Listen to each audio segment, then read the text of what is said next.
होता है, उस पौधे का, उस वृक्ष का स्वरूप कितना बड़ा होता है ये तो भोलेनाथ ही जाने। और इतना विश्वास शिव महापुराण में शुरू से रहा है और आज भी, क्योंकि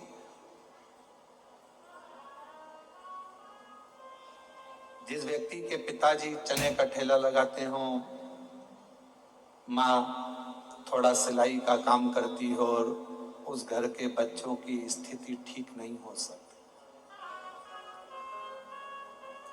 पर मेरे भोले बाबा ने, मेरे शंकर भगवान ने जब इस जैसे जीव की भी स्थिति सुधार दी, तो इतना भरोसा शिव पुराण पर जरूर है कि जो कथा सुनता है उसकी स्थिति भी मेरा बाबा जरूर सुधार, खाली नहीं भेजता और ना खाली रखता है।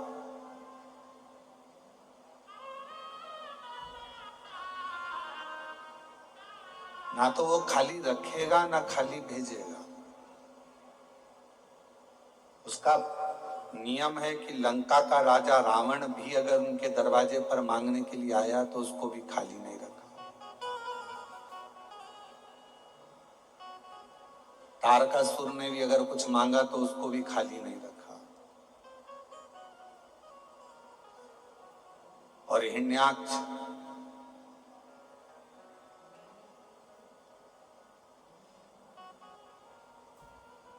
तारकासुर के 3 बेटे तारकाक्ष, विदुम्माली और कमलाक्ष, इन तीनों ने भी भगवान शंकर जब इन तीनों के प्राण को छुड़ा रहे थे, इनको मार रहे थे, इनके प्राण जा रहे थे, तो ये तीनों ने भी शिव जी से एक वर मांग लिया था।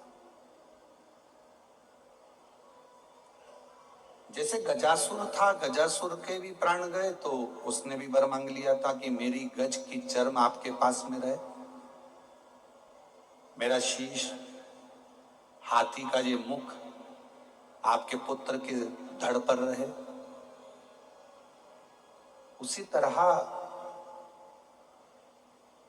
तारकासुर के 3 बेटे थे, तारकाक्ष, विदुम्माली और कमलाक्ष, और इन तीनों के जब देवता पशु बन गए और भगवान शंकर उनके नाथ बन गए, पशुपति नाथ बनकर देवताओं को लेकर चले और तारकाक्ष, विदुम्माली और कमलाक्षकी के तीनों के भवन में प्रवेश कर कर तीनों को मारने के लिए आतुर हुए। तीनों को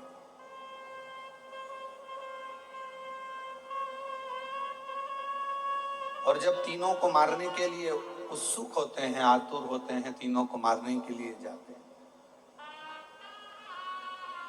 तब भगवान शंकर का नाम पशुपति नाथ पड़ता है। तब शिवजी ने तारकाक्ष, विदुम्माली और कमलाक्ष की तीनों को मारने से पहले पूछा कि तुम्हारे पिता मेरी आराधना करते थे,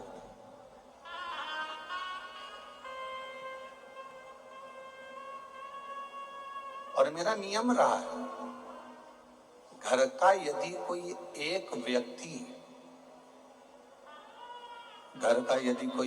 व्यक्ति भी अगर शिवजी को जल चढ़ा रहा है तो उसकी 71 पीढ़ी तक की व्यवस्था मुझे करना है, शिवजी कहते हैं। यहाँ 7 पीढ़ी से मतलब नहीं है, यहाँ 71 पीढ़ी चलती है।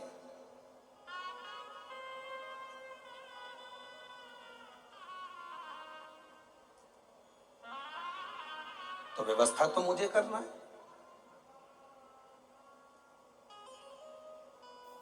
इसलिए तारकासुर के हे पुत्रों तारकाक्ष, विदुम्माली और कमलाक्ष की, आपके प्राण जाएं उससे पहले, क्योंकि आपने उपद्रव बहुत करा, देवताओं को परेशान किया है, बहुत कष्ट दिया है, इसलिए प्राण तो आपके जाएंगे। पर आप कुछ मांगना चाहें तो इसमें मैं मना नहीं करूंगा, आप चाहें तो कुछ ले सकते।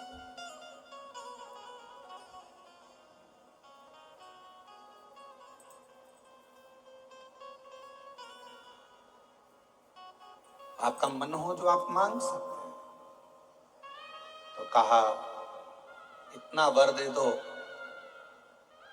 आप पशुओं के देवता बनकर आए हो, पशुओं के नाथ बनकर आए हो, संपूर्ण में आपका ये नाम जगत प्रसिद्ध हो और हम आपके हाथों से मरे तो आपका नाम पशुपति नाथ के रूप में पूजा आ जाए। तीन क्रम हुए हैं हमारे शास्त्रों में। पहले नंबर पर है पाशुपत्य अस्त्र, दूसरे नंबर पर है पाशुपत्य योग, और तीसरे नंबर पर है पशुपति व्रत। हमारी तो इतनी सामर्थ्यता नहीं और ना आपकी इतनी सामर्थ्यता है कि आप इतना तप कर लें और भगवान से पाशुपत्य अस्त्र प्राप्त कर लें। अपन इतना तप नहीं कर सकते। भगवान राम जी ने तप किया था, भगवान राम जी ने साधना करी थी तो उनको पाशुपत्य अस्त्र मिल गया। भगवान कृष्ण ने तप साधना करी तो उनको पाशुपत्य अस्त्र मिल गया।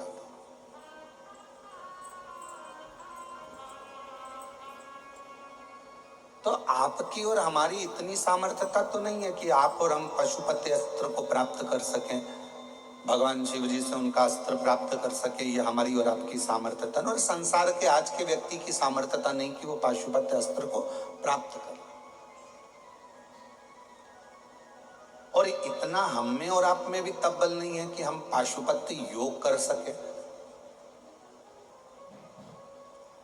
तो फिर संसार के लोगों की सरलता के लिए तीसरे नंबर का क्रम बताया पशुपति व्रत।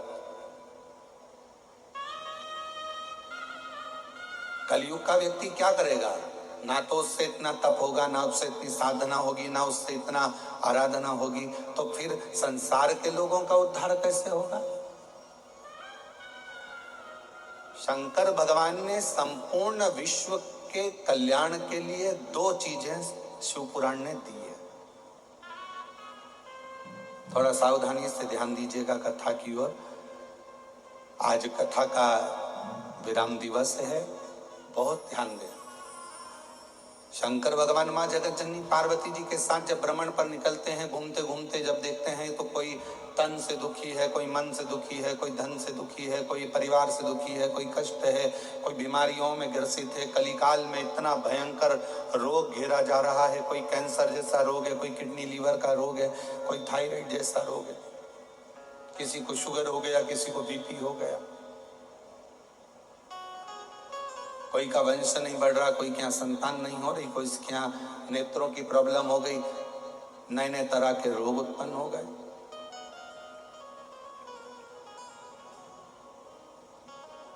नहीं खा रहा व्यक्ति, बच रहा है, फिर भी रोग उसका पीछा नहीं छोड़ रहा।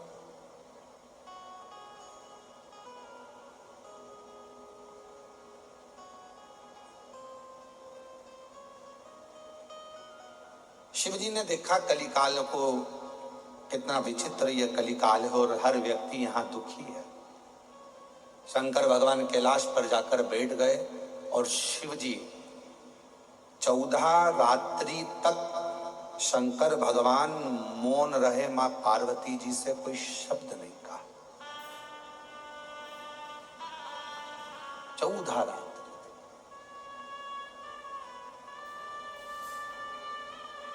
चौदह रात्रि तक जब शिव जी ने कोई शब्द नहीं कहा, मां पार्वती जी देख रही हैं कि शंकर के मुख से 14 रात्रि तक कोई शब्द नहीं निकला।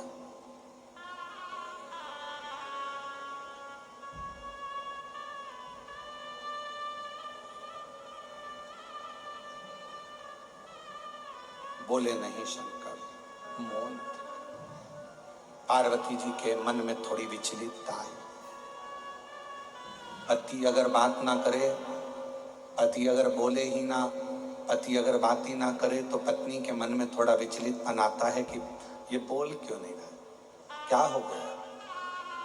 पत्नी अपने पिताजी से कहेगी, पापा, बाबूजी, तुम्हारे दामाद मुझसे बात नहीं कर रहे 14 दिन।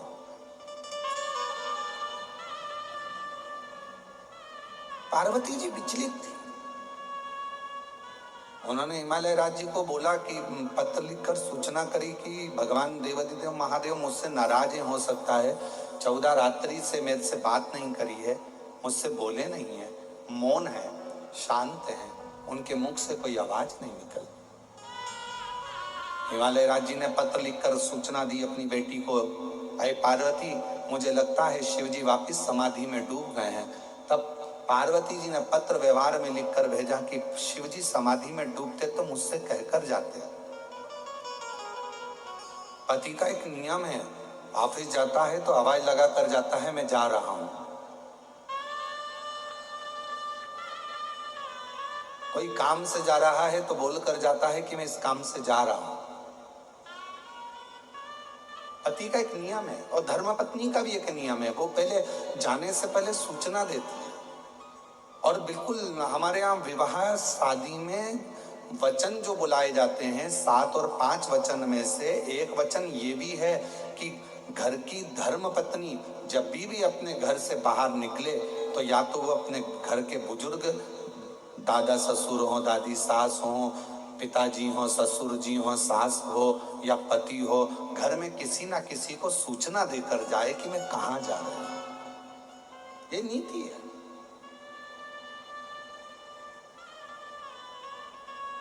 बिना सूचना के स्त्री घर से बाहर भी ना निकले।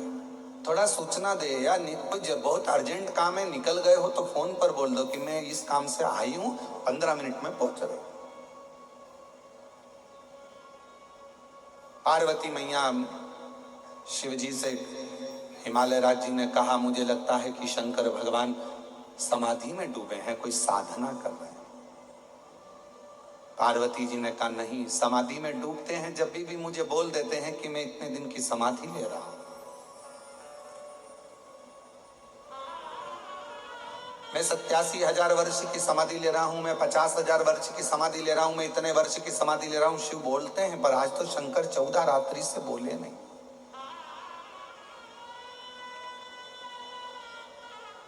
क्या करा जाए? तब हिमालय राज जी ने कहा कि शिव जी पर एक लोटा जल समर्पित कर फिर पूछो।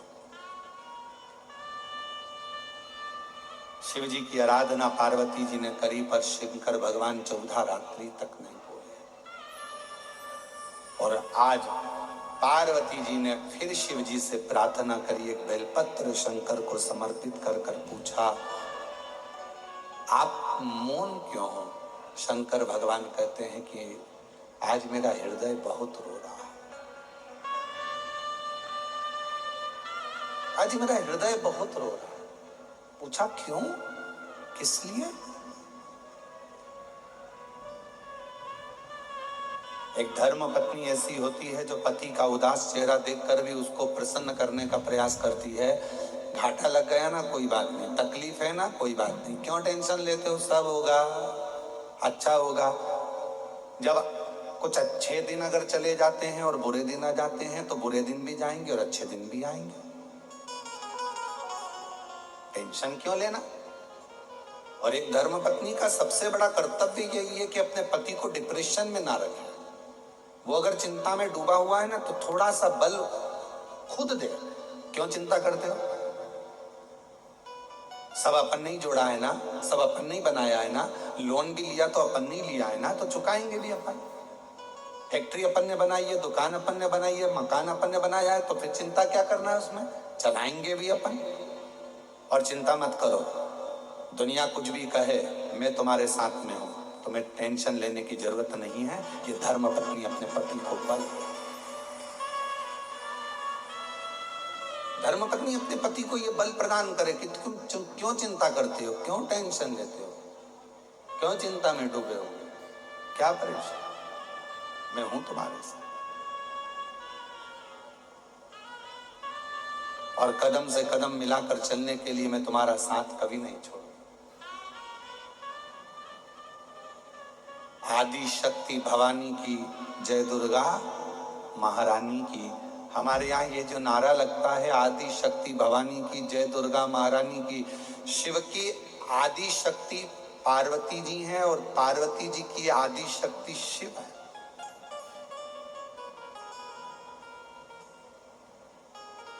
शिव पार्वती के बिना अधूरे हैं और पार्वती शिव के बिना अधूरे।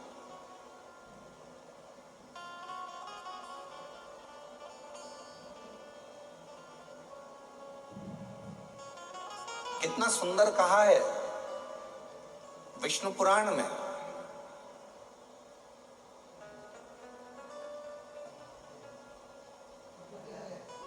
दीपावली के दिन दुनिया के लोग लक्ष्मी जी की पूजन करते हैं, पर नारायण के साथ में नहीं, गणेश जी के साथ में करते हैं। हैदराबाद में भले नारायण जी के साथ में हो सकती है, हमको नहीं मालूम, पर ज्यादातर घरों में लक्ष्मी पूजन गणेश जी के साथ होती है।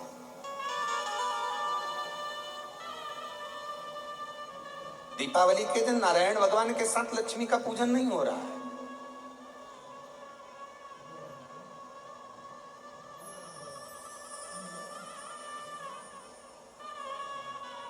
गणेश जी के साथ लक्ष्मी जी का पूजन हो रहा है। और लक्ष्मी जी का अगर फोटो देखोगे भी तो आपको सरस्वती जी का फोटो मिलेगा, गणेश जी का फोटो मिलेगा, लक्ष्मी जी का फोटो मिलेगा। ऐसा चित्र होता है तीनों का। उसमें बीच में लक्ष्मी जी होती है, इधर गणेश जी होते हैं, इधर सरस्वती जी होती है। उसमें भगवान विष्णु नहीं होते, उसमें भगवान नारायण नहीं होते।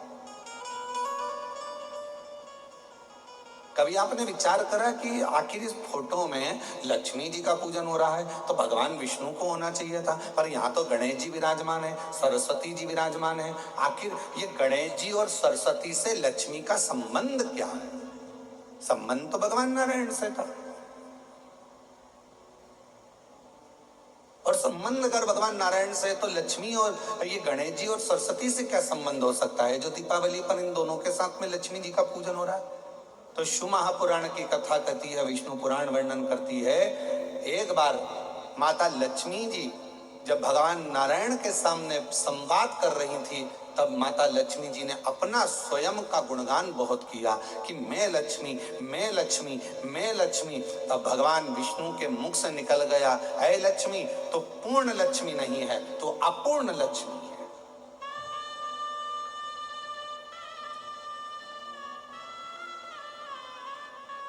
लक्ष्मी जी रोने लगी, नैनों से जल बह गया, आप मुझे अपूर्ण लक्ष्मी कह रहे हो? हाँ, क्योंकि हम देवता को श्राप लगा है, संतान का सुख नहीं है।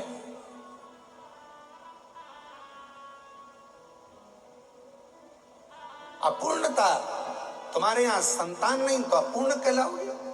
लक्ष्मी जी आंखों से आंसू बहाकर रोती रोती रोती रोती चल दी और मां सरस्वती के सामने पहुंच गई। और सरस्वती माता वहां बैठी हुई थी और बस माता सरस्वती ने पूछा, लक्ष्मी क्यों रो रही हो? लक्ष्मी जी ने कहा, आज मेरे पति ने मुझे अपूर्ण कहा है, तो क्यों रोना, चलो पार्वती के पास चलते हैं। सरस्वती का कहना मानकर लक्ष्मी जी पार्वती जी के पास गई, तो माता पार्वती जी ने देखा कि लक्ष्मी तू मेरी बेस्ट फ्रेंड होकर रो रही है।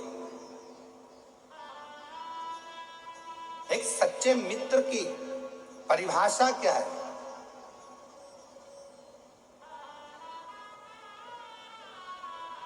मित्र की आंख में अगर आंसू आए हैं तो मित्र की आंख में भी आंसू रहे, ये सच्चा मित्र है। दोस्त को घाटा लगा और एक दोस्त अगर खुश हो रहा है तो वो दोस्त नहीं हो सकता, वो मित्र नहीं हो सकता। तू मेरी बेस्ट फ्रेंड होकर और तू रो रही है। सरस्वती जी से पूछा पार्वती जी ने कि ये क्यों रो रही है, तो कहा आज इसके पति ने इसको अपूर्ण कहा। तो पार्वती जी मुस्कुराकर बोली कि इतनी सी बात के लिए रो रही है, ले मैं तुझे आज पूर्ण कर देती हूँ, आज मैं तुझे पूर्ण करती हूँ। लक्ष्मी आज मैं तुझको पूर्ण कर देती हूँ। और माँ पार्वती जी ने अपने पुत्र श्री गणेश जी को बुलाया और गणेश जी को बुलाकर लक्ष्मी जी की गोद दे दिया, आज से ये तेरा पुत्र है, ये तेरा, ये तो पूर्ण लक्ष्मी हो गई, पूर्ण लक्ष्मी। इसलिए हमारे सनातन धर्म में दीपावली के दिन नारायण लक्ष्मी की पूजन नहीं, गणेश लक्ष्मी की पूजन करी जाती है। क्यों? अगर पत्नी अपने पति के साथ अपने मायके आती है तो उसको पति जल्दी चलने का बोलता है, चलो टाइम हो गया, 4 बज रही, चलो ऑफिस जाना है, ये करना है, वो करना है। पति के साथ अगर पत्नी आएगी तो पति जल्दी कर कर पत्नी को लेकर चला जाएगा। पर पत्नी अपने बेटे के साथ, अपने बच्चों के साथ आएगी तो 2-4 दिन रुक कर फिर जाएगी मायके से कि आराम से जाओ। मुझे इतनी जल्दी नहीं जाना। तो लक्ष्मी जी दीपावली के दिन अगर घर में पूजन होती है तो नारायण लक्ष्मी की नहीं, भगवान श्री गणेश जी के साथ लक्ष्मी की पूजन होती है। क्यों? क्योंकि लक्ष्मी अपने पुत्र के साथ बड़े भाव के साथ आती हैं। तो अपने मायके में जिसके यहाँ लक्ष्मी पूजन होती है उसके यहाँ लक्ष्मी जी 1 साल 2 साल 4 साल 6 साल मन पड़ता है तो रुक जाती है, और जब मन पड़ता है तब। अगर भगवान नारायण के साथ आएगी तो जल्दी जाना पड़ेगा। पति के साथ अगर पत्नी आई है, मम्मी पापा ने बुलाया, दामाद को भी बुलाया, बेटी को भी बुलाया, तो दामाद के साथ आई है तो फिर तो जल्दी जाना पड़ेगा। दामाद नीचे गाड़ी का हारन बजाएगा, चलो चलो, खूब गाड़ी का हारन बजाएगा, अरे चलना जल्दी चल, बहुत लेट हो रहा है, घर से फोन आ रहा है, जल्दी चलो। और अगर पत्नी अपने बच्चों के साथ आती और कहकर आती अपने पति को, मैं जा रही हूँ 2-4 दिन रुकूंगी भैया क्या, मैं जा रही हूँ अपने मायके में 2-4 दिन रुकूंगी, मैं फोन करूंगी तब लेने आना। उसी तरह लक्ष्मी जब गणेश जी के साथ दीपावली पर पूजन होती है तो लक्ष्मी भी अपने मायके में आपके घर में हमेशा के लिए विराजमान रहती है, अपने यहाँ आराम के साथ में रहती है, और जब फिर मन होता है तब जाती है। गणेश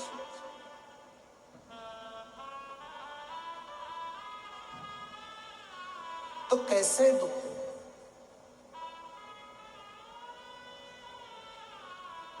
पार्वती मैया ने देखा कि तुम दुखी बहुत हो, क्या बात है, क्या हो गया? एक धर्म पत्नी अपने पति का मुख उदास देखे तो पूछे क्या कारण है, उसको प्रसन्न करने का प्रयास। ऑफिस की चिंता है ना, कोई टेंशन नहीं, फैक्ट्री की चिंता है ना, कोई टेंशन नहीं, दुकान की चिंता है ना, कोई टेंशन नहीं, नौकरी की चिंता है ना, कोई टेंशन नहीं। क्यों चिंता करते हो? सब उसको कहते हैं देव अधिदेव महादेव। क्या काम है महादेव का?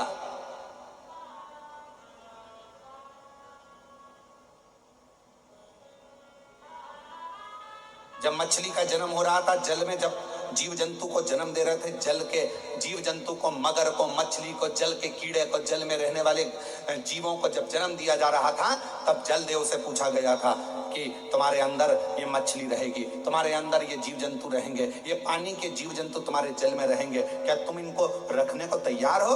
तो जल नारायण ने कहा था तुम चिंता मत करो, हम बैठे हैं, जब तक मछली मेरे जल में रहेगी, जब तक जीव जंतु मेरे जल में रहेगा, उसको मैं मरने नहीं दूंगा।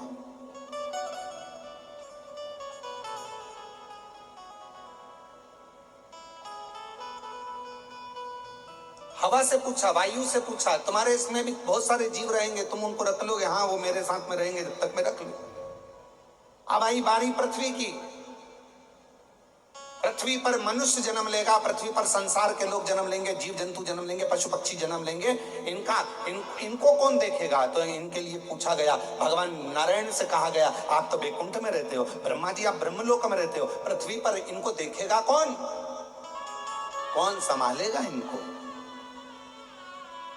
कई माता पिता तो ऐसे होते हैं कि बच्चे को जन्म देने के बाद उनके प्राण छूट जाते हैं। कोई ऐसी माता होती है कि बच्चे को जन्म दिया, हॉस्पिटल में उसके प्राण छूट जाते हैं। कोई पिता ऐसा होता है कि बच्चे को जन्म दिया, कहीं एक्सीडेंट आदि में चला जाता है, अकेला रह जाता है। कोई ऐसा होता है कि कहीं घूमने गए, पूरा की पूरा परिवार चले जाता है, एक छोटा सा बच्चा गाड़ी में बच जाता है। कई आप लोगों ने अखबारों में पढ़े होंगे, कई न्यूजों में देखे होंगे कि छोटा सा बच्चा बच गया, बाकी सब चले गए। तो आखिर ये इनको पालेगा कौन, इनको संभालेगा कौन? पृथ्वी पर जन्म लेने वाले इन जीव जंतु और मनुष्यों को कौन देखेगा? तो कहा किससे पूछा जाए? तो कहा शिव जी से पूछा जाए, भगवान शंकर जी से पूछा गया, आप संसार में जन्म लेने वाले मनुष्य को, संसार सागर में जन्म लेने वाले जीव जंतु को संभाल लोगे? शंकर भगवान ने कहा, यदि संसार का मनुष्य कली काल में मुझे ध्यान करेगा और मेरे ऊपर अगर एक लोटा जल समर्पित करेगा तो वो मेरा परिवार का अंग कहलाएगा, उसकी रक्षा करना मेरी जवाबदारी, मैं संभालूंगा उसको। तो फिर लोग, आप पूरे विश्व का भरण पोषण करोगे? हाँ। आप सारी दुनिया का पेट भर दोगे? हाँ। अगर आप सारी दुनिया का पेट भर दोगे तो आज से भगवान नारायण ने और ब्रह्मा जी ने कह दिया, तुम्हारा नाम आज से विश्व का भरण पोषण करने वाले विश्वनाथ कहलाओ। विश्वनाथ।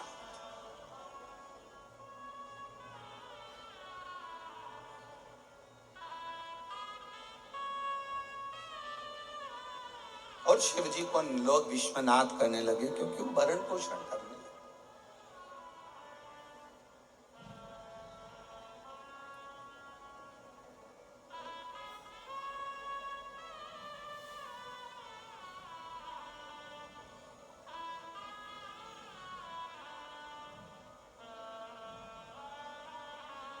पार्वती जी ने देखा कि शिव जी का चेहरा बहुत उतरा हुआ,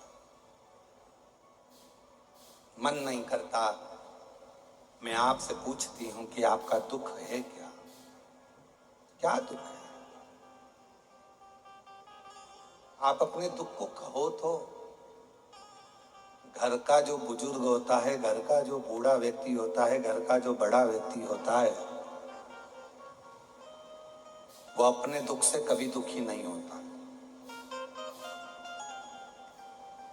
घर में अगर दादाजी हैं, दादी जी हैं, वो अपने दुख से कभी दुखी नहीं होंगे।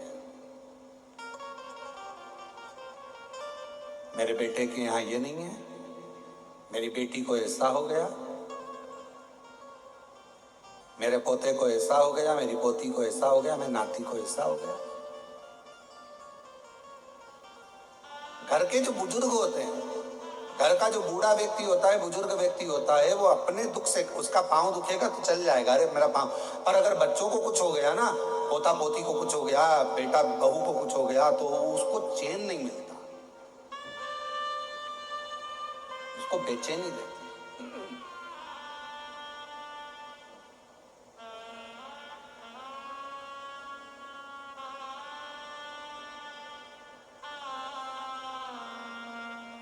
उसके अंदर उसको बेचैनी बनी रहती।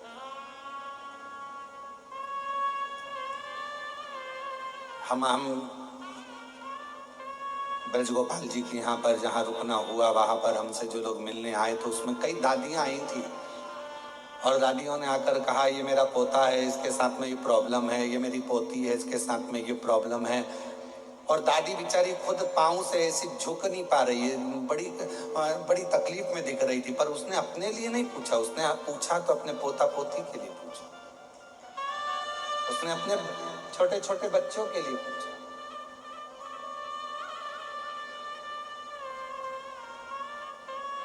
ये घर की जो बुजुर्ग माँ बाप होते हैं ना, घर के जो बूढ़े माँ बाप है ना,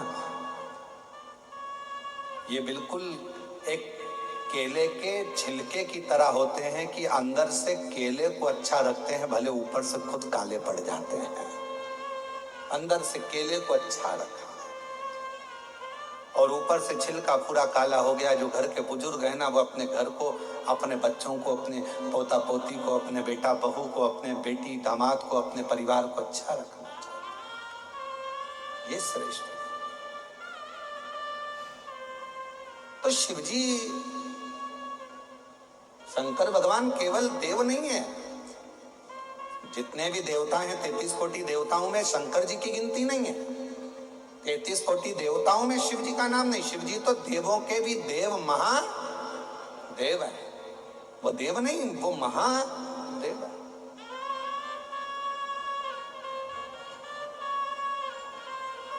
और उनके पास में सारी फाइलें हैं। आप सबने कथा सुनी होगी, आपके यहाँ तो बहुत सारी कथाएं हैदराबाद में होती रहती है। तो अगर आपने कभी विष्णु पुराण सुना होगा तो विष्णु पुराण में एक शब्द आता है कि ब्रह्मा जी ने अपनी नौकरी छोड़ दी शंकर जी के चक्कर में, इस्तीफा देने को तैयार हो गए। तो भगवान विष्णु ने पूछा कि तुम ब्रह्मा जी अपनी नौकरी क्यों छोड़ रहे हो, तुम इस्तीफा क्यों दे रहे हो? तो भगवान नारायण ने जब पूछा तो ब्रह्मा जी बोले कि मैं इस्तीफा इसलिए देना चाहता हूं कि राजा श्वेत, मार्कंडेय राजा श्वेत का प्राण छूटने का समय था, मरने का समय था, और राजा श्वेत को मरना था। जब यमराज को मैंने फाइल पर सिग्नेचर कर दे दिए, ब्रह्मा जी बोले कि मैंने सिग्नेचर करके दिए कि नीचे जा और इसको उठा ला, मार दे इसको, राजा श्वेत के प्राण छूटना है। तो राजा श्वेत को उठा कर लाना था। ब्रह्मा जी ने जब फाइल सिग्नेचर करके दे दी तो यमराज ने उस फाइल को स्वीकार करा, और यमराज ने अपने यमदूत राजा श्वेत को लेने के लिए भेजा। तो फिर तो भगवान नारायण ने पूछा कि तुम नौकरी क्यों छोड़ रहे हो, इस्तीफा क्यों दे रहे हो? बस इसीलिए दे रहा हूं कि मेरे सिग्नेचर का काम ही नहीं है। तो हुआ क्या, राजा श्वेत ने, जिसका अंतिम समय था, मरने का समय था, और राजा श्वेत ने उस समय पर शंकर भगवान के मंदिर में बैठकर शिव जी के मंदिर में झाड़ू पोछा कर रहा था, पूजन कर रहा था, शिव जी को जल चढ़ा रहा था। तो फिर उसको उठा लाते। तो के बात तो वही है ना कि मेरा सिग्नेचर ही काम नहीं करा। यमराज गया, यमदूत गए, सब कुछ गए, यम के गण गए, उठाने के लिए यमदूत पहुंच गए, पर भगवान शंकर ने यम के भी प्राणों को हर लिया और यमदूतों को भी भगा दिया और कह दिया कि राजा श्वेत मेरी पूजन कर रहा है, ये मेरा है, और पृथ्वी पर अगर कोई मेरा पूजन करने वाला भक्त है तो मुझसे बिना पूछे उसको नहीं ले जा सकते और छुड़वा दो। तो मेरी तो सिग्नेचर का काम ही नहीं है, तो फिर मुझे फाइल बनाने से मतलब क्या? मुझे तो इस्तीफा दे दो। ब्रह्मा जी बोले मुझे नौकरी नहीं करना, मुझे तो देवलोक में रहना ही नहीं है। जब शंकर जी की इतनी चल रही है और हमारी चल ही नहीं रही है तो मतलब क्या?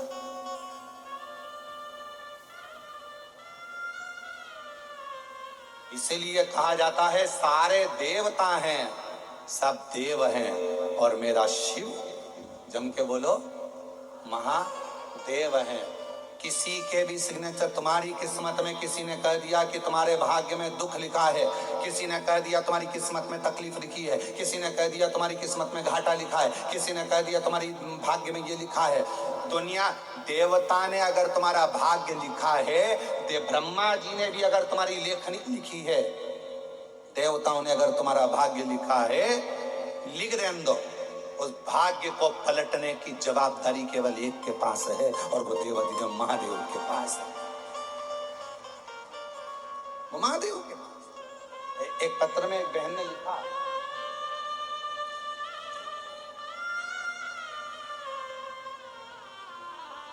मेरा नाम रोशनी है, मैं हैदराबाद मुरली नगर में रहती हूँ, मुझे हिंदी लिखना नहीं आता, इसलिए ये पत्र मैं दूसरे से लिखवा रही हूँ। धन्यवाद, प्रणाम। कहीं बैठी हो तो हाथ हिला सकती हैं। मेरा नाम रोशनी है, मैं हैदराबाद के मुरली नगर में रहती हूँ। कहीं बैठी हैं? आप ही हैं? आ जाइए, एक बेलपत्र ले जाना, आ जाइए। मेरा नाम रोशनी है, मैं हैदराबाद मुरली नगर में रहती हूँ। गुरुजी मुझे हिंदी लिखना नहीं आता, इसलिए दूसरे से लिखवा रही हूँ। गुरुजी मेरी शादी को 13 साल हो गए थे, लेकिन मुझे संतान नहीं थी। डॉक्टर ने कहा था मुझे संतान नहीं हो सकती, मैं कभी माँ नहीं बन सकती। हम लोग हार गए।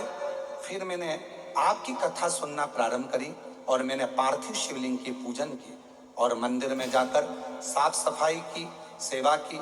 फिर आपके आशीर्वाद से भोले बाबा की ऐसी कृपा हुई, 2024 में बाबा की कृपा से मुझे संतान की प्राप्ति 13 साल के बाद, 13 वर्ष, 2024 में मुझे एक पत्र और भेजा है। मैं शालिनी बलराम कुलकर्णी, तेलंगाना राज्य के कामारेड्डी जिले के जुक्कल मंडल की रहने वाली हूँ। ठीक बोला है? हम पढ़ना जरा सही लिखा है। जुक्कल मंडल की रहने वाली। कहीं बैठी हो तो हाथ हिला सकती हैं जिन्होंने पत्र लिखा है, अगर वो बैठी हो। शालिनी बलराम कुलकर्णी, तेलंगाना राज्य के कामारेड्डी जिले के जुक्कल मंडल की रहने वाली। गुरुदेव मेरे भाई की बेटी को पिछले 15 सालों से कोई संतान नहीं थी, वह निसंतान। गुरुदेव शिव महापुराण की कथा में पिछले 6 सालों से सुनती हूँ। मैंने मेरी भांजी को गुरुदेव आपकी शिव पुराण की कथा सुनने को कहा और 3 बार पति पत्नी को पशुपति व्रत जी का वर्णन किया। मैंने जहाँ आपकी कथा का आयोजन किया, जैसे नांदेड़, वहां से पूरी कथा सच्चे दिल से सुनने को कहा। मेरी भांजी वगैरह वहां कथा सुने और बाबा से प्रार्थना करी। उसने 2 बार पशुपति व्रत करा, 2 बार सफेद आंकड़े की जड़ का प्रयोग करा। पहले तो संतान 15 साल तक नहीं हुई और 2 बार व्रत करा। पहले व्रत में संतान नहीं हुई, पहले व्रत में गर्भ नहीं ठहरा। फिर उसने दूसरी बार करा और दूसरी बार जब करा तो उसने मुझे कहा, मासी ऐसा लगता है बुआ कि मुझे संतान नहीं होगी। पर दूसरी बार में बाबा ने उसका गर्भ ठहरा दिया और बाबा की कृपा से 15/8/2025 को बाबा की ऐसी करुणा हुई है, बाबा ने ऐसी, आज कितनी तारीख है, जम के बोलो, 17, और इसमें लिखा है उन्होंने 15 तारीख को, अभी जो 15 तारीख है 15/8/2025 को बाबा की कृपा से 2 संतानों ने जन्म लिया, जिसके फोटो लगा रहे हैं। फोटो आप लोग एलईडी पर देख सकते हैं, एलईडी पर अगर चल रहा है एलईडी पर, तो एलईडी पर दोनों बच्चों के फोटो आप देख सकते हैं, शिव की कृपा से। और एक पत्र और बड़ा सुंदर है,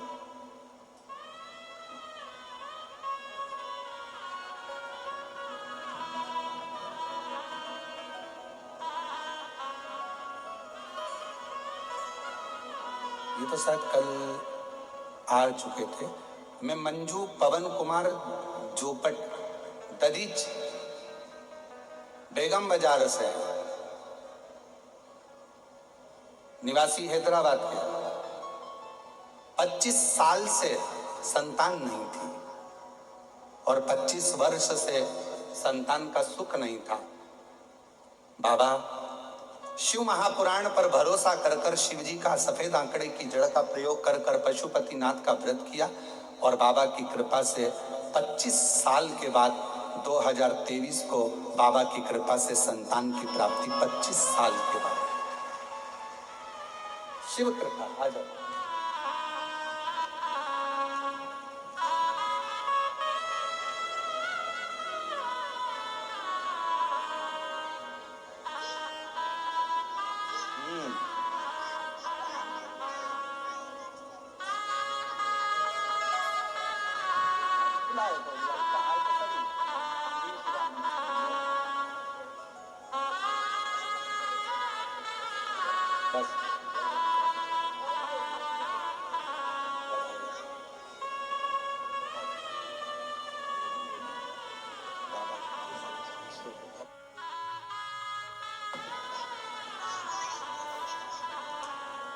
ये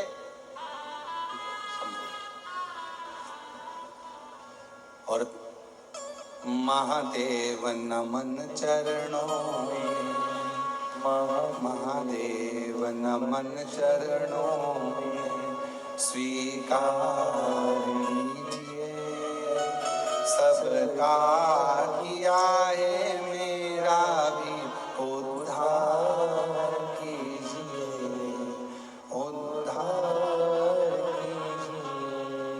महादेव नमन चरणों में, स्वीकार कीजिए सबका किया है मेरा भी उद्धार कीजिए, उद्धार कीजिए। है त्रिपुंडधारी, है त्रिशूलधारी, है त्रिपुंडधारी, है त्रिशूलधारी।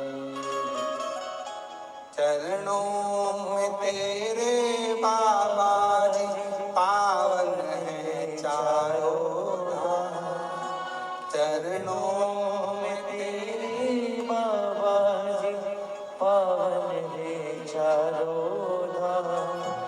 तेरी देव करते वंदना पूजे सीताराम, तेरी देव करते वंदना पूजे सीताराम।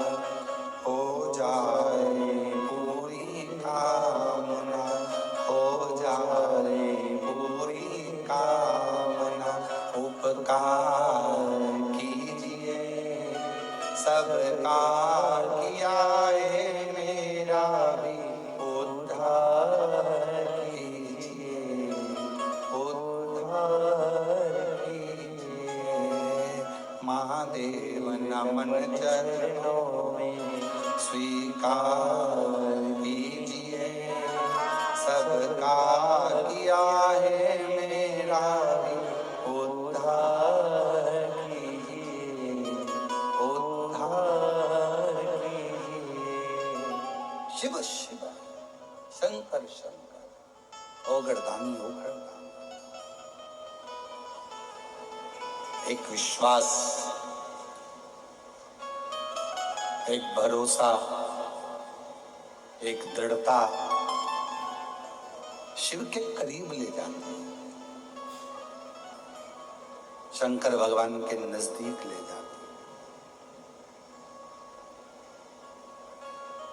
और अगर भगवान नहीं देता तो कौन आता?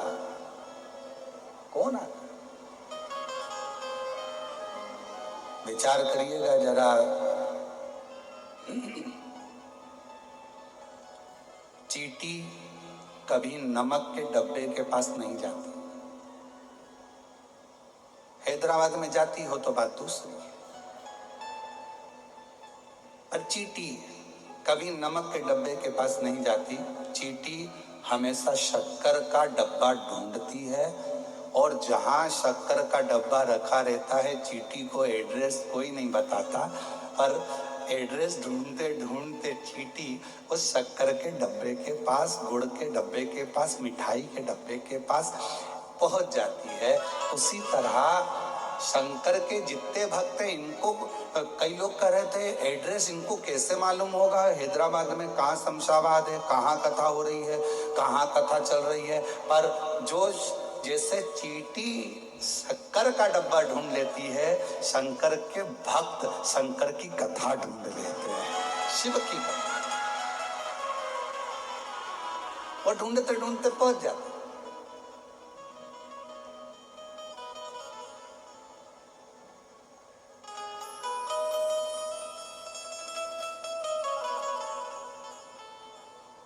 और हैदराबाद में जितनी कथा हुई होगी ना, बड़े बड़े अच्छे वीआईपी हॉल में बैठने वालों के लिए वीआईपी ट्रीटमेंट, वीआईपी भोजन सब रखा जाता है, जिससे जो आए अच्छे से बैठे।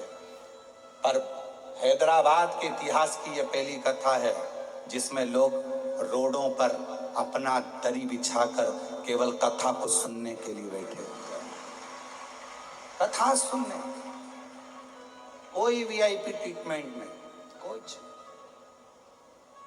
बैठे।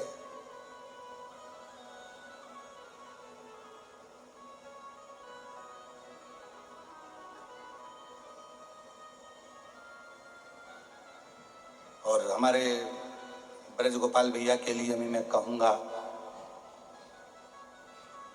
ऐसा भोजन भंडारा हम हर जगह कथा करने जाते हैं, वहाँ जजमान परिवार समिति भोजन भंडारा रखती है भक्तों के लिए, जो रात को रुकने वाले होते हैं ना, उनके लिए प्रसाद व्यवस्था रखती है। पर मैं ब्रज गोपाल भैया भूतड़ा परिवार को धन्यवाद देता हूँ, इस भूतड़ा परिवार की बेटियों को भी, दामादों को भी, इस घर की बहुओं को भी, इस घर के परिवार के सदस्यों को भी बहुत धन्यवाद देता हूँ कि ऐसा भंडारा जिसमें गुलाब जामुन बन रही है, रसमलाई बन रही है, और जिसमें अलग अलग व्यंजन बनकर ये आए हुए शिव भक्तों को जो रात भर इस पंडाल में रहते हैं, सोते हैं, कथा सुनते हैं, उनके लिए आपने व्यवस्था करी, उसके लिए धन्यवाद है, धन्यवाद। साधुता है। और कितनी बड़ी बात है, एक कोई भाई कोई कल या परसों के दिन कोई गाड़ी भरकर सामान लाया होगा, और ब्रज गोपाल भैया को मालूम पड़ा, तो ब्रज गोपाल भैया ने उसके हाथ जोड़कर कहा कि ये सामान आप वापिस ले जाओ। क्या पता शिव जी ने हमारे माता पिता की कृपा से कैसे हम पर करुणा करी है, जो हमारे परिवार में कथा हो रही है, हमको तुमसे कुछ नहीं चाहिए, बस कथा सुनो और आनंद लो। कितना कितना साधुता है, कितनी कृपा है।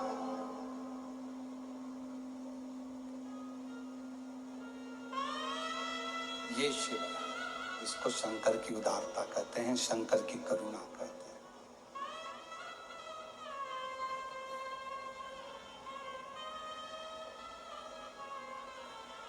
धन्य इस भूतड़ा परिवार की बेटियां हों, चाहे दामाद हों, चाहे इस घर की बहन बेटियां, बुआ हो, फूफा हो, मामा हो, काका हो, चाचा हो, सबको बहुत अंदर से आज गर्व होना चाहिए कि शंकर जी के आप कोई साधारण व्यक्ति नहीं, आप शिव की बेटियां हो, शिव के परिवार के सदस्य हो, शिव परिवार, शिव शिव। पार्वती जी ने पूछा कि आपका मन उदास दिख रहा है, आप बड़े उदास दिख रहे हो, क्या बात, क्या हुआ?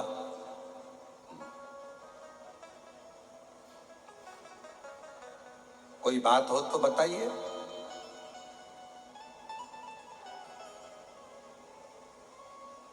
शंकर भगवान बोले कि कलिकाल की स्थिति देखकर मेरे को थोड़ा सा दुख हो रहा है। कोई तन से दुखी है, कोई मन से दुखी है, कोई धन से दुखी है, कोई कष्ट शरीर का है, कोई रोग है, किसी को कोई तकलीफ हो रही है, किसी को कोई तकलीफ हो रही है, कोई ना कोई दुखी है। कलिकाल है तो उसमें दुख तो रहे।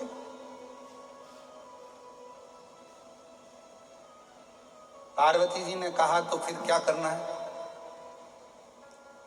इनके दुखी होने से तुम दुखी हो जाओगे तो काम चल जाएगा क्या? नहीं चलेगा ना। तो पार्वती जी ने कहा कि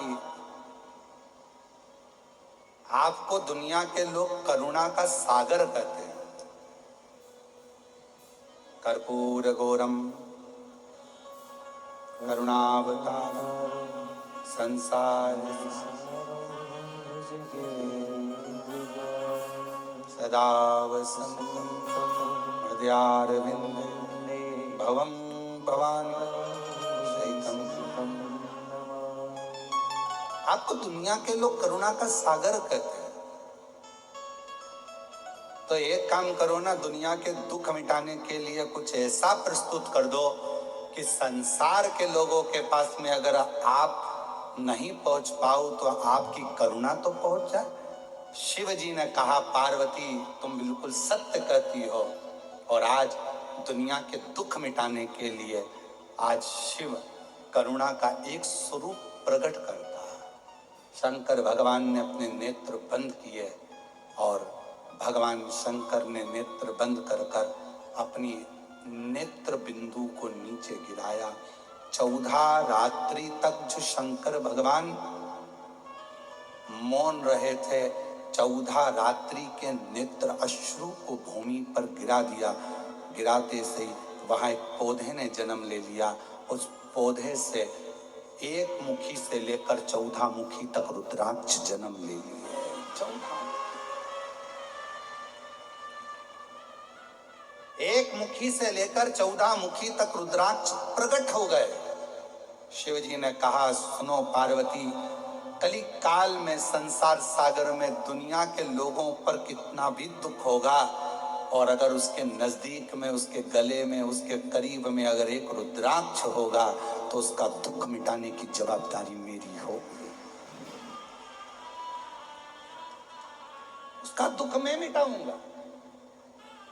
इसलिए कुबेरेश्वर धाम से दुनिया का भारत की भूमि पर 12 ज्योतिर्लिंग के मध्य में विराजमान है कुबेरेश्वर धाम।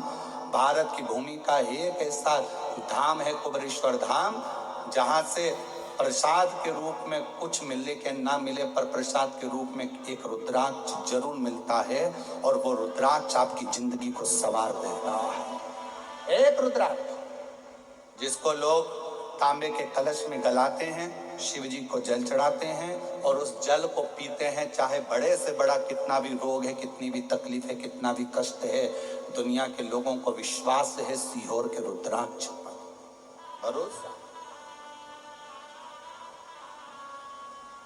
और ऐसे कई लोग बैठे हैं जिन्होंने हम इतने ये पत्रों का तो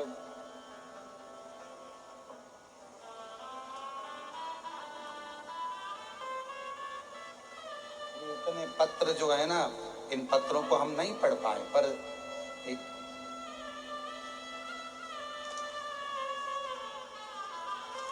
इन पत्रों में इतने पत्र हैं कि हम इन पत्रों को किसी ने अपने फोटो, किसी ने अपना कुछ लगा कर भेजा है। हम हमारे पास इतना समय नहीं कि हम पत्र भी इतने सारे पढ़ लें, या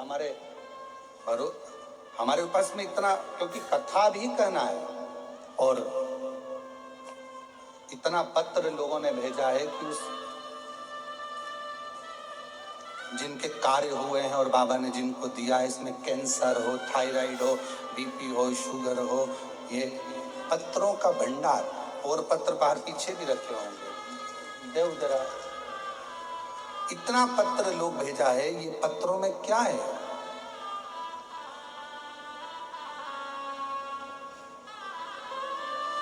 इतने पत्रों को हम नहीं पढ़ पाते, पर इन पत्रों में आपको बाबा ने जो दिया, और बाबा का जो रुद्राक्ष है और कंकर शंकर है और शिव पुराण ने जो दिया, इन पत्रों में भरा पड़ा हुआ है, इन पत्रों में भरा।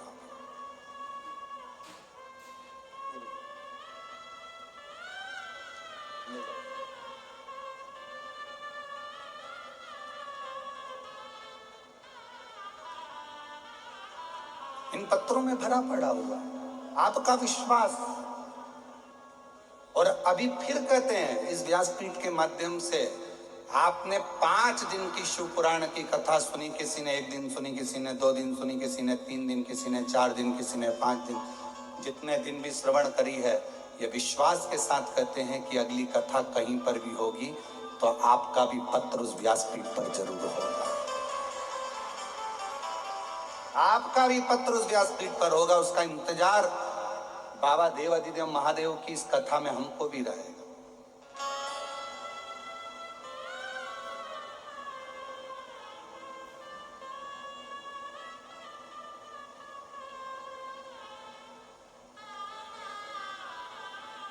कल रात्रि को कर्नाटक से भी कोई भक्त आए हुए थे, शायद यहाँ पर होंगे, बैठे होंगे बिदर साइड से। उनका बड़ा मन था कि गुरुजी हमारे कर्नाटक में कथा नहीं हुई है, बाबा कृपा करे, ऐसा वर दीजिए कि वो कथा हमारे कर्नाटक में भी हो। कहीं बैठे थे? कहाँ? हाँ बैठे। दोनों पति पत्नी 5 दिन से कथा सुन रहे हैं और बाबा से केवल एक आश लेकर आए हैं कि हमारे कर्नाटक में भी कथा हो। ऐसा ही बाबा की करुणा वहां भी। शिव कथा है,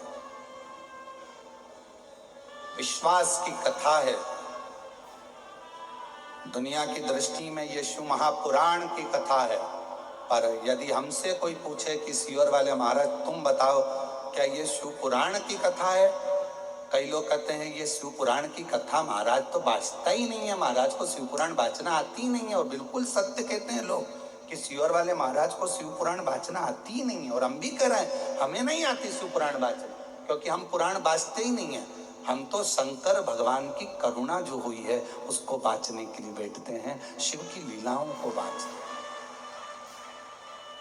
जो कह रहे हैं ना कि सीवर वाले महाराज को तो कथा वाचना नहीं आती, शिव पुराण नहीं आती, कोई शिव पुराण उनको वाचना आती है, तो तुम भी कमेंट्स में कह दिया करो बिल्कुल सही कह रहे हो, उनको तो आती ही नहीं है, उनके बस की नहीं है शिव पुराण वाचना। अपने बाप का चरित्र वाचना किसी औलाद के बस की बात नहीं होती कि वो अपने बाप का चरित्र वाचे। बाप को पहचाना कौन है? बच्चे कहते थे पापा हम तुम अच्छे से जानते हैं, पर तुमने जाना क्या? जिसने भूखा रहकर प्यासा रहकर खुद ने कीपैड का मोबाइल चलाकर तुझे एप्पल का दिलाया है, तो उस बाप को क्या जाने? जिस माँ ने खुद अपने तन पर अच्छे आभूषण नहीं पहने और अपनी बहू के चढ़ावे में अच्छे आभूषण दिए हैं, तुम उस माँ को क्या जानो? तो कोई दुनिया के लोग कहें तो ये अतिशयोक्ति, कोई कह दे तुमसे कि सीवर वाला महाराज को तो शिव पुराण भी नहीं आती है, अच्छे से कुछ वाचना भी नहीं आता, तो बिल्कुल सत्य, मैं अपने बाप के चरित्र को बिल्कुल नहीं बाँच सकता। वो तो मेरा बाप खुद, मेरा शिव, मेरा शंकर, मेरा ओघड़दानी, मेरा शंभू खुद व्यासपीठ पर बैठकर जो उसको बोलना होता है वो बोल देता है। मैं उसका क्या गुण करूं?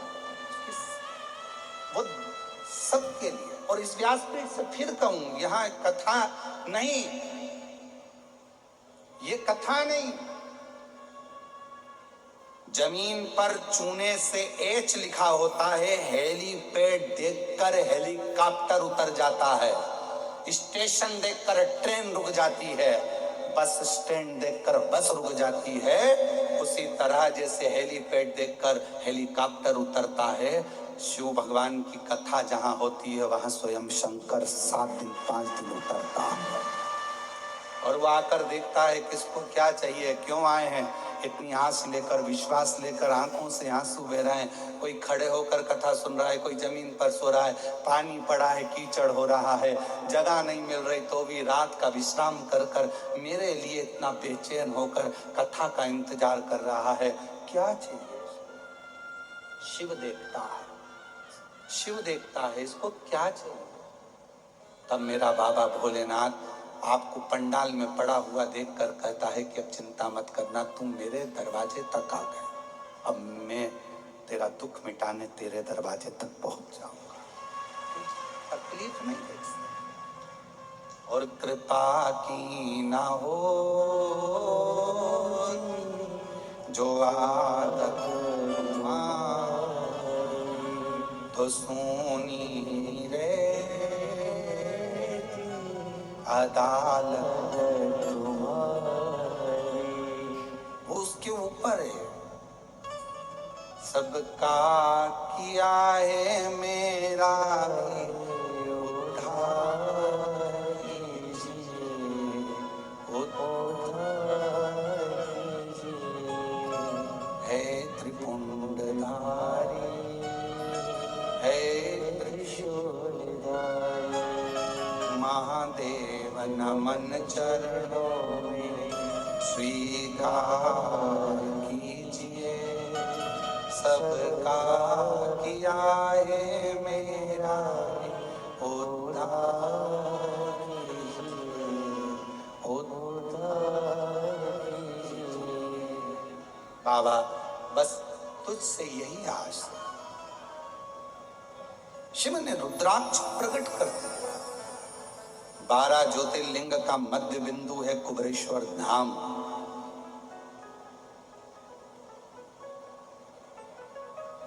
दुनिया के लोग उसको इसलिए बदनाम करना चाहते हैं कि कोई वहां ना आए, क्योंकि सारी पूरे केवल भारत से ही नहीं विश्व के प्रत्येक देशों से भी आज लोग भोपाल उतरते हैं एयरपोर्ट पर और भोपाल से 30-40 किलोमीटर दूर कुबेरेश्वर धाम पर जाकर बाबा को प्रार्थना कर कंकर शंकर की पूजन कर कर एक रुद्राक्ष मांग कर लाते हैं और उस रुद्राक्ष के जल को अमृत समझकर पीते हैं और बाबा उसको अमृत कर भी देता है। कर भी देता। कुछ नहीं है वहां, वहां कोई शंकर जी की प्राण प्रतिष्ठा नहीं। हाँ, पुराना एक शिवलिंग है, उस स्थान पर बड़ा शिवलिंग बना हुआ है जिसको आप फोटो में देखते हो, बड़ा शिवलिंग बना, उसके नीचे पुराना जो छोटा सा एक पोटला था, छतरी थी, वही वहां पर निर्मित है और वो बंद रहती है, उसको हम खोलते नहीं है, वो बंद रहती है। वहां अंदर किसी को प्रवेश नहीं दिया जाता, बंद रहता है। दर्शन हम जाते हैं, दर्शन करते, बाबा का स्मरण करते, अभिषेक पूजन करते, चलते। छोटा सा ओटला, उस ओटले पर छोटा सा शिवलिंग, उसी पर बड़ा वो शिवलिंग बना दिया जो आजकल आप फोटो में देखते हो और उसके आगे एक बड़ा पत्थर का मंदिर बन रहा है।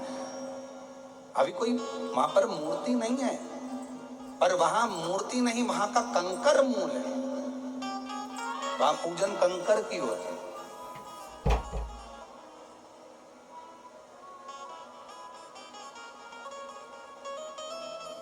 शिव जी ने अपने तन से रुद्राक्ष को प्रकट किया है, नैना शुरू से प्रकट किया। किसके लिए करा? ये संसार के लोग जो दुखी हैं, कलिकाल में जो तकलीफ भोग रहे हैं, संसार में बड़े बड़े रोग बढ़ते चले जाएंगे, दुनिया के कलिकाल जैसे जैसे बढ़ेगा व्यक्ति की मृत्यु का आंकड़ा नहीं किया जा सकता। पहले लोग कहते थे 80 साल जिएगा, 100 साल जिएगा। आज के जमाने में कौन सी बीमारी कब हो जाए और व्यक्ति कब मर जाए, किसका भरोसा?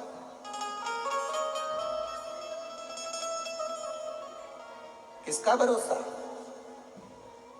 हवाई जहाज में बैठकर, फ्लाइट में बैठकर लोग विदेश जा रहे थे, पूरी की पूरी फ्लाइट रह गई।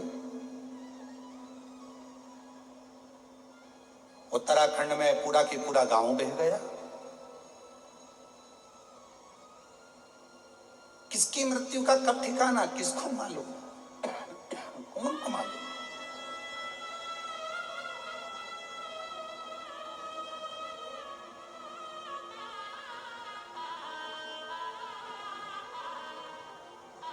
इस पत्र में एक पत्र हम कल पढ़े थे, अगर आप चाहो तो उसको निकाल लेना, पढ़ना। इस पत्र में एक पत्र ऐसा है कि एक बहन लिखती है कि मेरे पति को हम फ्लाइट में, हम भोपाल, हम सीहोर कुबरेश्वर धाम से आ गए और कब का लिखा पता नहीं, और हम भोपाल एयरपोर्ट पर पहुंचे और एयरपोर्ट पर हमारे पति की तबीयत खराब हो गई और उसको अटैक आ गया और उसके प्राण लगभग आधे घंटे तक नहीं थे। इसी पत्र में आप उसको, पत्र को निकालना, पढ़ना, और अगर कहीं बैठी हो तो खड़ी हो सकती है। पति के प्राण चले गए, खड़े, हम आप ही हो। एक बार हाथ हिलाया उन्होंने, जोरदार ताली बजाओ, आ जाओ, एक बेलपत्र लेकर जाना। भोपाल एयरपोर्ट पर पति के प्राण चले गए। कुबरेश्वर बाबा के धाम दर्शन करने आ गई थी और वहां आते आते एयरपोर्ट पे प्राण चले गए। इतनी रोए, एयरपोर्ट वाले सब सूचना दिए, करे इसके पास में कुछ नहीं था, केवल वो मांग कर लाई थी रुद्राक्ष, और बाबा का रुद्राक्ष हाथ में रखकर कहती है, वो बहन ने पत्र में लिखा कि मेरा सुहाग तू देता है, उजाड़ नहीं सकता है, ये मेरा विश्वास कहता है। डॉक्टर अपना काम कर रहे थे, कोई छाती को पंप कर रहा था।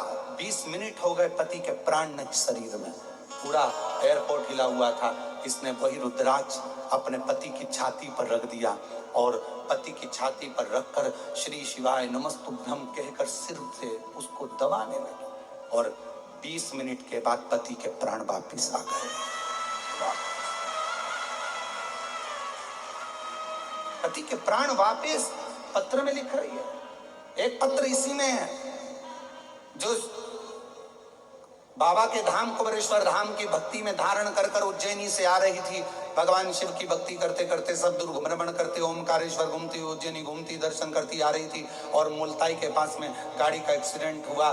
6 लोग गाड़ी के अंदर बैठे थे, गाड़ी 4 बार घूम गई, दूसरी साइड में जाकर गिर गई। और उस पत्र में वो बहन कहीं बैठी हो तो खड़ी होकर हाथ हिला सकती हैं, जो कहती है आप ही हैं, आ जाइए, एक बार वापिस हाथ हिलाओ, आ जाइए, एक बेलपत्र लेकर जाना। हम पत्र पढ़ लेते हैं पर हम बोल नहीं पा रहे थे, आप आ जाइए बेलपत्र लेकर। कहती हम 6 लोग गाड़ी के अंदर बैठे थे, गाड़ी 5 बार चक्कर खाकर दूसरी साइड में खाई में जाकर गिरी, गाड़ी पूरी खल्लास हो गई। और सब गाड़ी की अंदर एक म्यूजिक चल रहा था, श्री शिवाय नमस्तुभ्यम का जप चल रहा था और गाड़ी में बैठा हुआ एक व्यक्ति को खरोच नहीं आया, गाड़ी भरे खल्लास हो गई।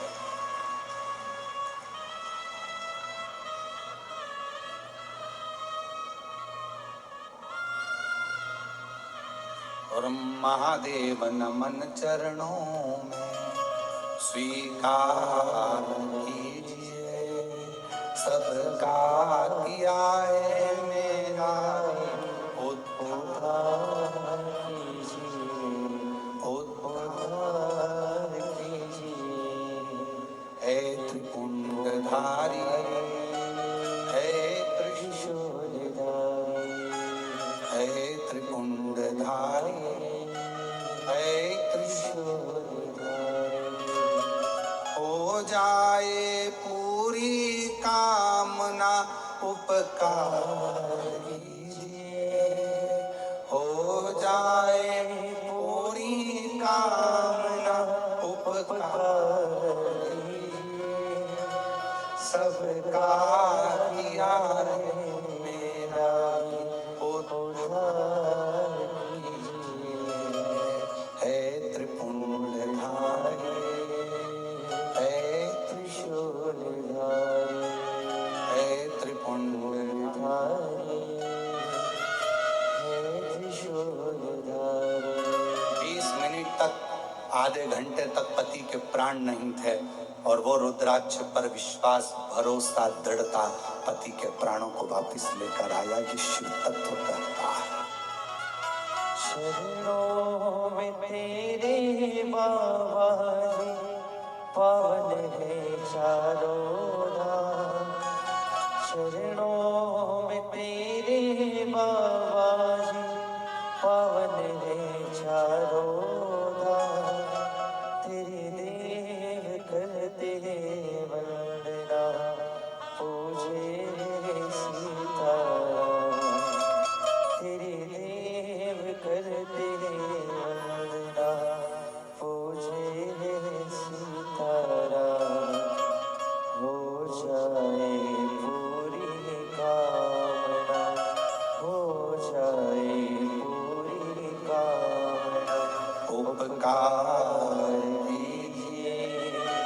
सबका किया है मेरा भी उपकार कीजिए, उद्धार कीजिए। एक विश्वास शिव जी कहते हैं, मैंने पार्वती पूरे संसार सागर के उद्धार के लिए करुणा का एक स्वरूप, एक अवतरण मैंने इस रुद्राक्ष को अपने द्वारा प्रकट किया। अपने द्वारा रुद्राक्ष को। और सुनो पार्वती, संसार का मनुष्य इस रुद्राक्ष के महत्व को नहीं जान पाए। वो तो शिव महापुराण की कथा है जिसके माध्यम से लोग रुद्राक्ष को जाने, रुद्राक्ष को पहचाने।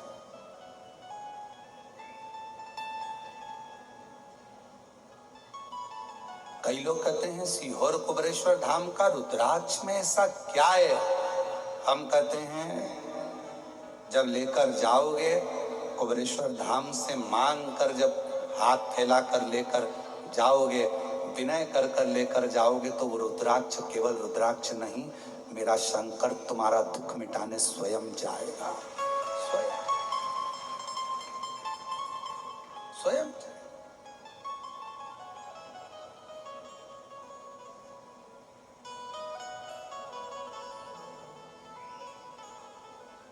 हमारे यहाँ जब कोई उत्सव होता है, जैसे रुद्राक्ष उत्सव होता है, उस समय पर रुद्राक्ष वितरण बंद रहता है। कावड़ रहती है सीहोर में तो रुद्राक्ष वितरण बंद रहता है। हमारे यहाँ गुरु पूर्णिमा रहती है तो रुद्राक्ष वितरण बंद रहता है। हमारे यहाँ कोई विशेष त्योहार होता है धाम का तो रुद्राक्ष वितरण बंद रहता है। आज से नहीं, कई सालों से नियम है। क्यों? क्योंकि भीड़ ज्यादा रहती है तो उस समय पर रुद्राक्ष नहीं दिया जाता। चाहे रुद्राक्ष उत्सव होगा तो उसके भी 1 महीना 15 दिन 20 दिन पहले रुद्राक्ष वितरण बंद हो जाता है। कावड़ यात्रा आती है तो उसके भी 2-3 दिन पहले रुद्राक्ष वितरण बंद हो जाता है, 2-4 दिन तक बंद रहता है। फिर कोई गुरु पूर्णिमा उत्सव होता है तो उस समय भी रुद्राक्ष वितरण बंद रहता है। ऐसा हमारे यहाँ का नियम, क्योंकि उस समय भीड़ बहुत रहती है तो रुद्राक्ष बांटना बंद कर देता है, जिससे किसी को तकलीफ ना हो, कष्ट ना हो। ये हमारे यहाँ आज से नहीं, पहले से नियम है, कई सालों से।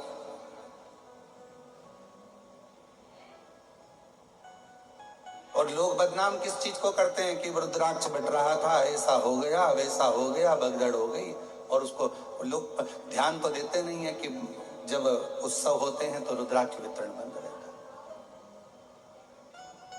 बाकी के समय पर रोज प्रतिदिन हर दिन सुबह 10 बजे से लेकर शाम को 5 बजे तक बाबा का रुद्राक्ष निःशुल्क प्राप्त होता है।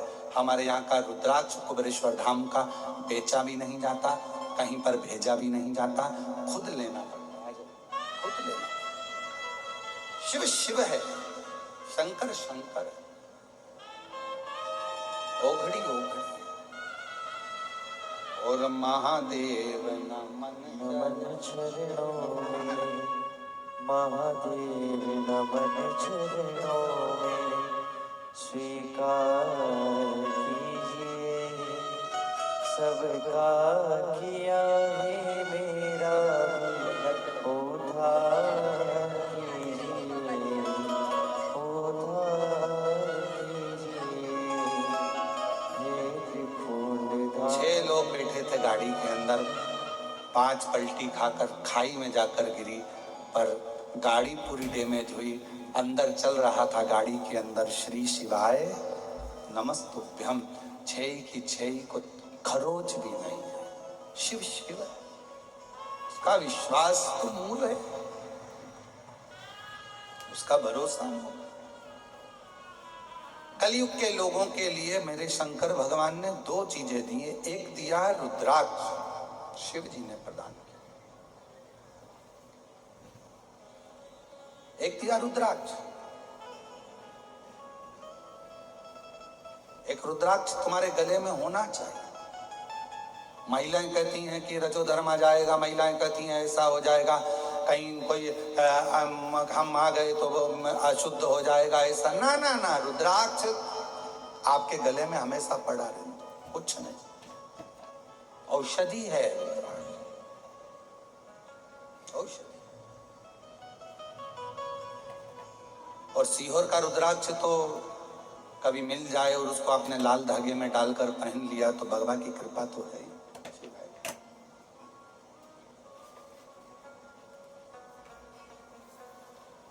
औषधि। शिव जी ने दो चीजें कलिकाल में दुख को मिटाने के लिए, संसार के लोगों को सुखी करने के लिए दो चीजें दी मेरे शंकर भगवान। पहले नंबर पर क्या दिया? जम के बोलो, रुद्राक्ष। और दूसरे नंबर पर शिव पुराण की कथा कहती है भगवान शंकर का कलिकाल के लोग, कलयुग के लोग, संसार के लोगों के पास इतना बल नहीं रहेगा, तप नहीं रहेगा, साधना नहीं रहेगी, इतनी तपस्या नहीं कर पाएंगे, तो ये मेरा पाशुपत्य अस्त्र नहीं ले सकते, पाशुपत्य योग भी नहीं कर सकते। तो कलयुग में शंकर भगवान कलिकाल के दुख को मिटाने के लिए तीसरे नंबर की चीज दे रहे हैं, और वो ना तो पाशुपत्य अस्त्र के लिए कर रहे हैं, ना पाशुपत्य योग के लिए कर रहे हैं। फिर उन्होंने तीसरी चीज दे दी, दूसरे नंबर पर दिया है पशुपति व्रत। ये कलयुग काल के लिए। शिव महापुराण के पहले कोई नहीं जानता था पशुपति व्रत को, क्योंकि ये ऐसा व्रत है कि आपको किसी के आगे हाथ नहीं फैलाना पड़ता। ये ऐसा व्रत है जिसको मनुष्य जब चाहे तब किसी भी सोमवार से चालू कर सकता है। 5 सोमवार का ये व्रत होता है। पहले सोमवार, दूसरे सोमवार, तीसरा, चौथा और 5 सोमवार का व्रत होता है। 5 सोमवार को एक ही मंदिर के अंदर जाकर पूजन करी जाती, मंदिर नहीं बदला जाता। सोमवार के दिन पूजन की थाली जो सवेरे मंदिर जाती है पूजा करने के लिए, आप पूजा की थाली में सारा अभिषेक पूजन का सामान लेकर मंदिर जाते हो, शिव जी का पूजन करते हो, वही थाली वापिस घर पर आकर ढक कर रख दी जाती है। शाम को फिर वही थाली वापिस प्रदोष काल में पूजन के लिए जाती है। उसमें प्रसाद जाता है एक पात्र के अंदर। 3 हिस्से करने के लिए दोना या कागज या जो भी सामग्री आपके पास में हो वो जाता है। 6 दिए जाते हैं, 6 दीपक जाते हैं मंदिर के अंदर। मंदिर में पूजन वगैरह उसी थाली से, जो तुमने सवेरे पूजन करी थी उसी थाली से होती है। पूजन करने के बाद में 6 दिए जमीन पर रखे जाते हैं, 5 दिए प्रज्वलित करे जाते हैं, जलाए जाते हैं। प्रसाद के 3 हिस्से करे जाते हैं। एक दिया नहीं जलाया जाता, रखा जरूर जमीन पर जाता है पर जलाते नहीं। 5 दिए मंदिर में लगाकर प्रसाद के 3 हिस्से कर बाबा को पहले व्रत के दिन बाबा से प्रार्थना करो। प्रसाद के 2 हिस्से मंदिर में छोड़ो, 1 हिस्सा अपनी थाली में रख लो। जो दिया नहीं जला है उसको थाली में रख लो। बाबा को प्रणाम कर बाबा आज मेरा पहला पशुपति व्रत है, बाबा स्वीकार करना। पशुपति व्रत का नियम है कि एक समय फलाहार, एक समय भोजन आप कर सकते हैं, पर भोजन शाम के समय करें। और भोजन करने से पहले जो प्रसाद आप लेकर आए हो मंदिर से, वो प्रसाद पहले आपको खाना है। प्रसाद नमकीन नहीं जाता, मीठे का जाता है। बाजार का बना हुआ प्रसाद नहीं जाता। घर में मीठा भात बना लो, मीठे चावल बना लो, हलवा बना लो, सीरा बना लो, खीर बना लो, जो घर में बना सकते हो मीठा वो लेकर। अपना जो प्रसाद का हिस्सा लेकर आते हो उसमें से ना तो पोता पोती, परिवार, पत्नी, बच्चा किसी को नहीं देना है, खुद को खाना है। जिसका व्रत होता है स्वयं उसमें से हिस्सा नहीं। प्रसाद जितना भगवान शंकर के लिए बनाया जाता है कढ़ैया में, तबेली में, भगोनी में, वो पूरा की पूरा जाता है। ये नहीं कि कढ़ाई में आपने आधा छोड़ दिया और आधा लेकर मंदिर चलेगा और फिर मंदिर में 3 हिस्से कर दिए, ऐसा नहीं हो सकता। जितना बनेगा उतना पूरा की पूरा ही जाए। जो 6ठे नंबर का दिया है, जब प्रसाद का हिस्सा लेकर घर में आओ, घर के अंदर प्रवेश करने से पहले सीधे हाथ में, अपना सीधा हाथ राइट हैंड पर बैठ जाओ घर के बाहर, राइट हैंड में दिया लगा दो घर के बाहर। 6ठे नंबर का दिया यहाँ प्रज्वलित कर दो, जला दो। बाबा को प्रार्थना कर घर में प्रवेश कर जाओ। प्रसाद का जो हिस्सा है भोजन करने से पहले वो खाओ, फिर भोजन करो, सात्विक भोजन करिए। ऐसे 5 व्रत होते हैं। बीच में अगर रजोधर्म आ जाता है, रजस्वला हो जाते हो, कहीं जाना पड़ जाता है, कोई फंक्शन आ जाता है, तो उस व्रत को नहीं गिना जाता, फिर अगला व्रत गिना जाता, उस व्रत को नहीं गिनता। पर होते 5 ही व्रत। जब 5वां व्रत पूर्ण हो पशुपतिनाथ का, 5वें व्रत के दिन फिर वही की वही पूजन का विधान। पर शाम के समय एक श्रीफल, 108 या तो चावल के दाने, मूंग के दाने, या 108 गुलाब की पंखड़ी, फूल, पत्ती, बेलपत्र, कुछ भी 108 सामग्री लेकर मंदिर जाना है। श्रीफल भेंट लेकर जाओ, बाबा को समर्पित करो। 108 दाने श्री शिवाय नमस्तुभ्यम कहकर, पंचाक्षर मंत्र नमः शिवाय कहकर या ओम नमः शिवाय कहकर चढ़ाओ। बाबा को अपनी कामना करो, बाबा आज मेरा व्रत पूर्ण हुआ है, स्वीकार करना बाबा। मैंने सुना है तो 3 महीने में गोदी भर देता है, ऐसी कृपा करना बाबा। विनय कर कर वापिस सजाओ। 5वां व्रत भी वैसा की वैसा ही करो जैसा नियम है। ये बाबा का उद्यापन हो जाता है 108 सामग्री चढ़ाने पर, अलग से उद्यापन की जरूरत नहीं। ये शिव जी का पशुपति व्रत। हम पाशुपत्य अस्त्र प्राप्त नहीं कर सकते। भगवान देवादिदेव महादेव ने पाशुपत्य अस्त्र भगवान राम जी को दिया है, क्योंकि उन्हें तप करा था, साधना करी थी, उपासना करी थी। भगवान शंकर ने पाशुपत्य अस्त्र भगवान कृष्ण को दिया है, क्योंकि उन्होंने तप साधना करी।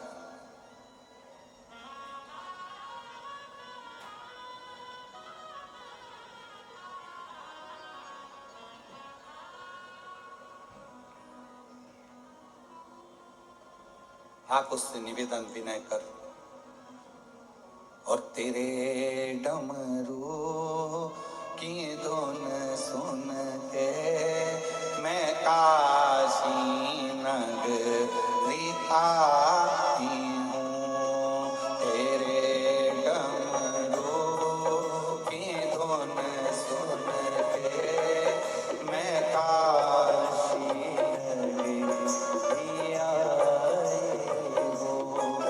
तेरे डमरू की धुन सुन के मैं काशी नगरी आई हूँ। तेरे डमरू, सब बोलो,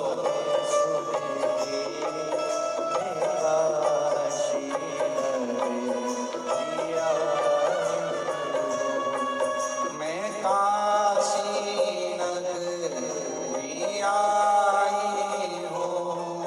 मैं काशी नगरी आई हूँ।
अपने स्थान पर बैठकर भगवान देवदेव महादेव से प्रार्थना करें।